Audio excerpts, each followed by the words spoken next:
Bonsoir mes chers amis, comment vous allez? Alors dans cette séance, nous allons aborder un nouveau sujet en Java. Donc nous allons parler de la généricité. Quand on dit quelque chose est générique, je pense que en termes vulgaires, sans parler de la programmation, vous comprenez ce que c'est que la généricité. Quand on dit quelque chose est générique, ça veut dire que la chose n'a pas de particularité, n'est-ce pas? Bon, on va essayer de voir ce que Google va nous dire. Généricité. Adjectif généricité est un terme plutôt qui permet de qualifier toute chose qui n'a pas de particularité visible, n'est-ce pas? Qui est commun en tout point, qui présente un aspect ou des capacités générales, sans spécificité. Exemple, la généricité des médicaments a permis de réduire les coûts liés à la santé. Voilà. Ça, c'est donc une définition un peu générale. Maintenant, quand on parle de la généricité en Java, de quoi il s'agit exactement? Donc, ensemble, on va essayer de voir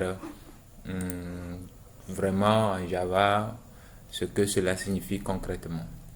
Donc, avant de réellement expliquer cette notion ou bien ce terme en Java, nous allons partir d'une programmation orientée objet d'ordre général que nous connaissons.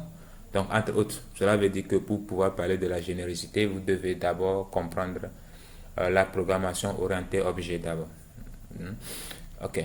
Donc, on va prendre une classe Java quelconque, on va essayer de l'implémenter et puis bon, on va voir comment les choses fonctionnent et on va voir quels sont les problèmes qui vont nous amener en fait à faire cas ou bien à faire appel à la généricité. Donc, on va créer une classe. Je vais créer une classe que je vais appeler Toto, tout simplement. Et puis, on va avancer. Voilà. Donc, quand j'ai une classe Toto comme ça, une classe est constituée de quoi? Des attributs et puis des méthodes. Donc, je vais quand même mettre en place ici juste un seul attribut. Là, je vais dire un attribut comme ça, int que j'appelle valeur. Donc, sur la base des attributs de la classe, nous allons créer les accesseurs et les mutateurs et créer aussi ce qu'on appelle le constructeur qui va nous permettre de créer les objets à travers les objets de la classe. Donc, pour faire tout ça, bon, on ne va pas traîner. Je vais essayer de générer le constructeur. Voilà, donc using fields, je fais OK.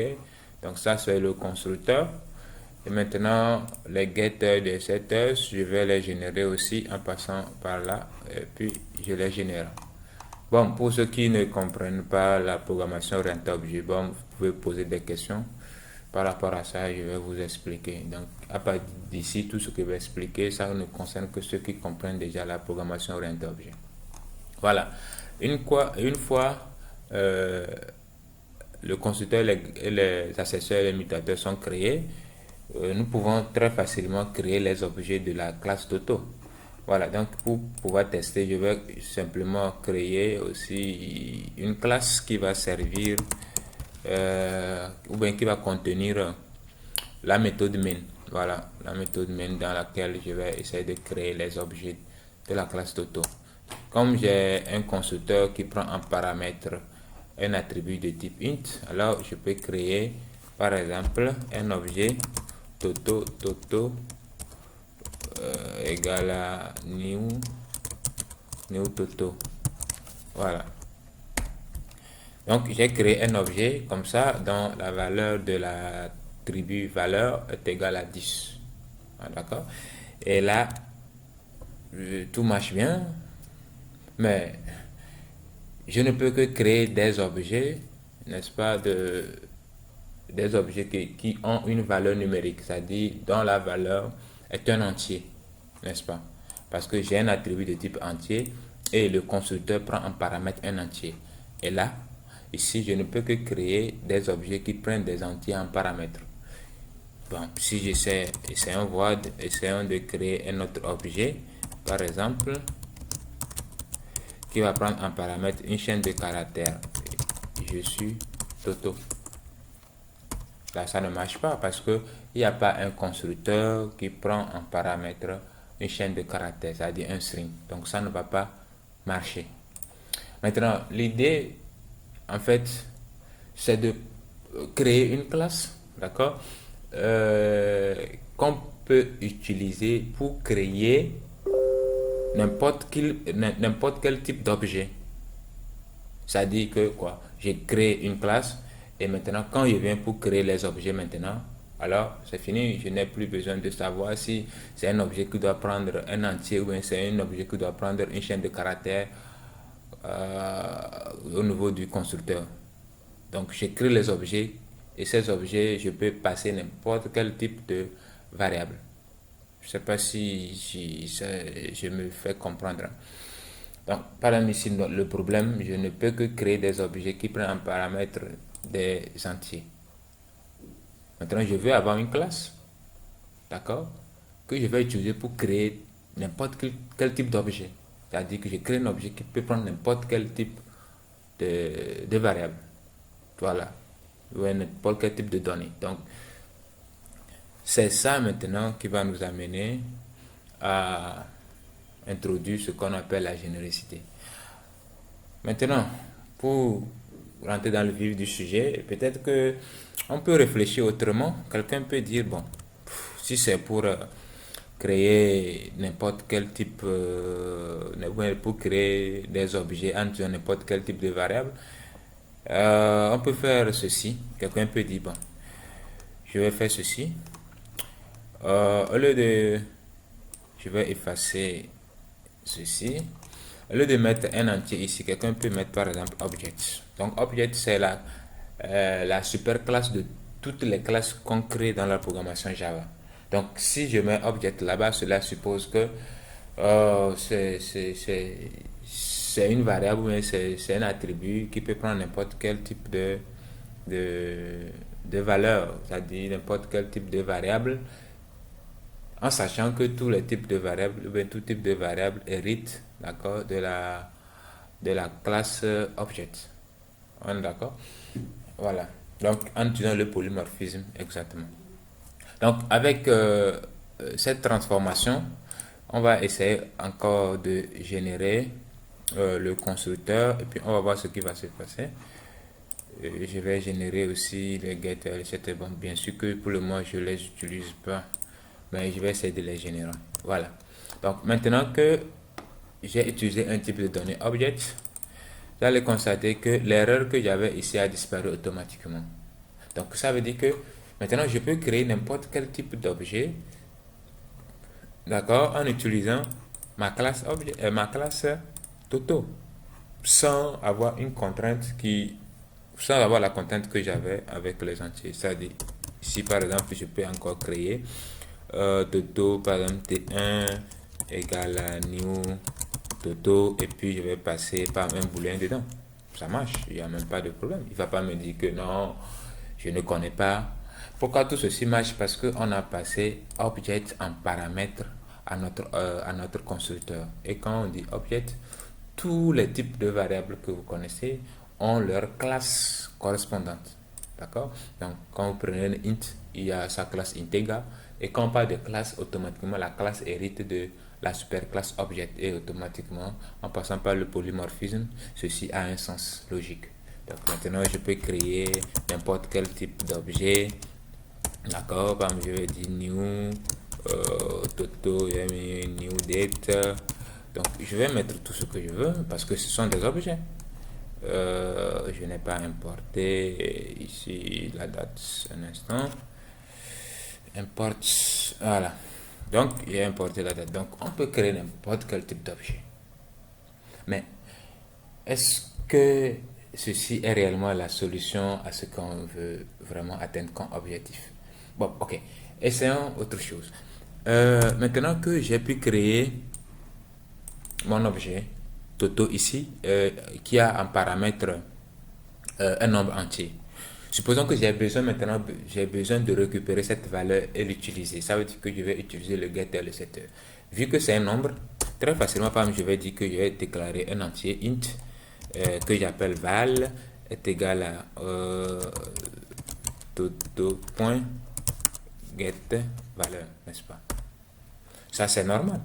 Parce que j'ai les getters, les setters pour pouvoir récupérer les valeurs. C'est lui-ci.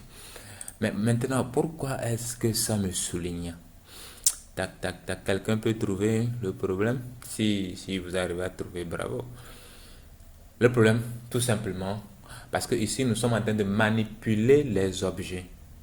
Nous sommes en train de manipuler les objets. Et là, je suis en train de vouloir mettre, d'accord, un objet, un objet de type object dans une classe inférieure. Voilà.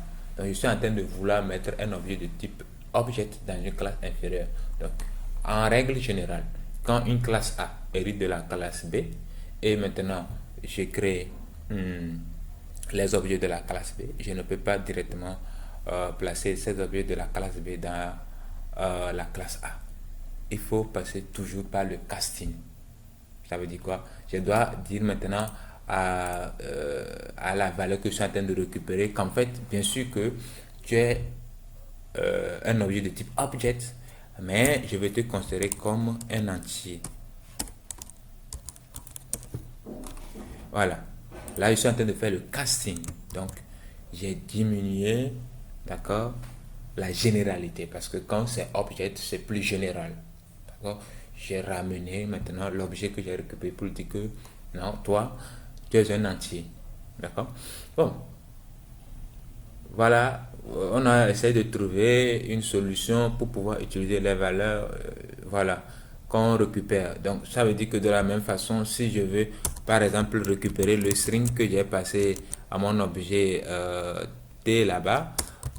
Donc, si je fais T.getValeur, lui aussi va me souligner. Je suis obligé maintenant de faire quoi? De faire encore un cast comme ça. String, ici, string, voilà.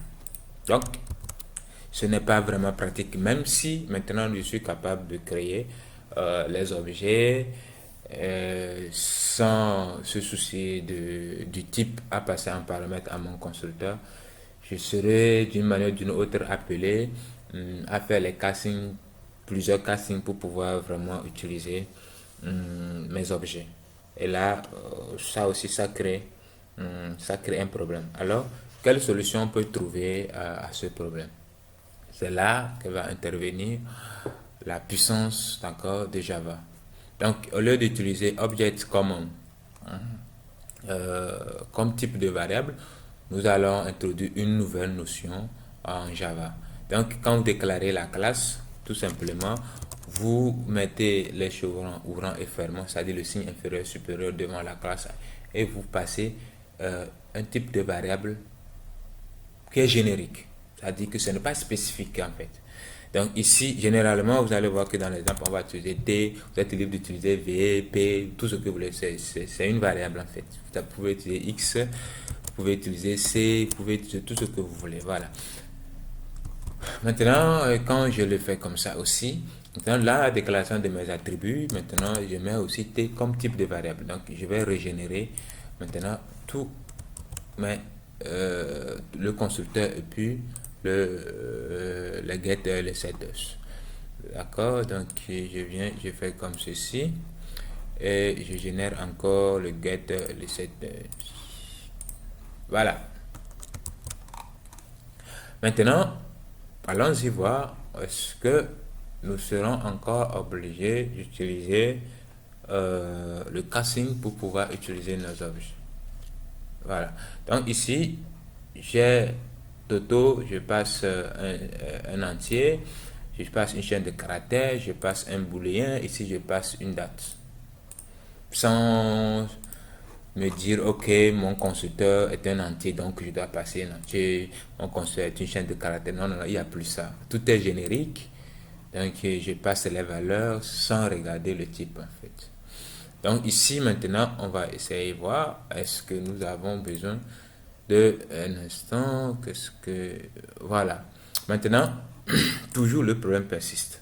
D'accord? Maintenant, qu'est-ce que nous devons faire pour que les objets que nous créons, d'accord, puissent vraiment être utilisables comme nous le souhaitons. Donc maintenant, lorsque vous appelez la classe, vous devez tout simplement euh, dire à votre référence quel est le type que vous êtes en train de créer. Voilà, donc ici, entre chevron, ouvrant et fermant, je vais mettre Integra pour lui dire que toi, je suis en train de te créer. C'est pour maintenant mettre un objet de type Integra en toi. Voilà.